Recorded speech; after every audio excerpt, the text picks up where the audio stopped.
Well, guys, I know this travesty's like a week old now, but I deliberately waited to bring it back up again, so it's not forgotten about thanks to the 24-hour propaganda-pushing bullshit-a-thon that calls itself news these days.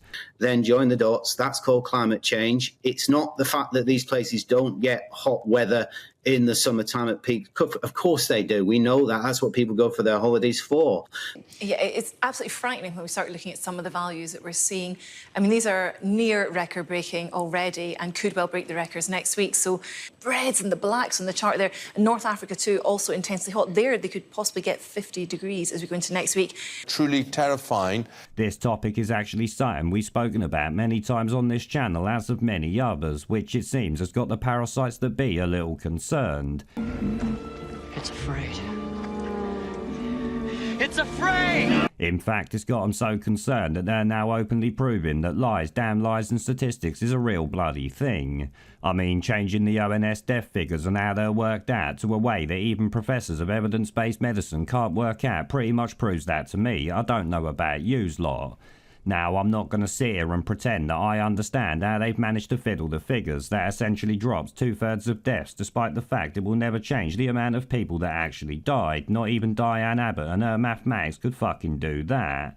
And on top of all that, other figures actually put out show the original ONS figures as too low, so really I guess you couldn't trust them either bloody way. Of course, regardless of anything, it really does look like the parasites that be are pulling a fast one with death figures that, let's be honest, have been relentlessly shitting on their narrative since, what, 2022? And people online pointing it out almost daily is likely something they want stopped when they claim to be fighting against misinformation. Really what they mean is they need to stop information they don't want getting out so the sheep will swallow their propaganda.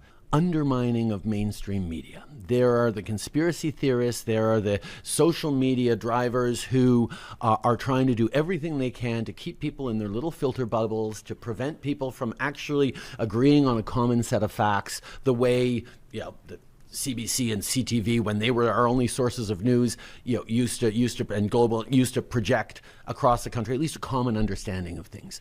Yeah, Canada's first black prime minister and certified soy boy openly admitted as much recently, and we all know they love the censorship here in the West like it's North fucking Korea.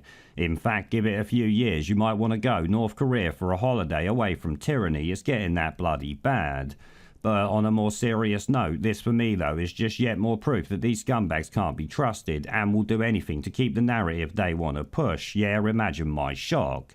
It don't even matter if it makes them look corrupt or like they got something to hide, because they know the media are their propaganda pushers and, let's be honest, as neck deep in this bollocks as they are. That's why you've heard very little about this change and how the figures are presented from the media, which is why I waited to actually make this video. But I guess it does show you that 1 million people could die for a single reason going forward, and if these scumbags wanted to, they could fiddle the figures. That would then prevent anyone knowing or questioning why it's happened. That, I think you would all agree, is a slippery fucking slope.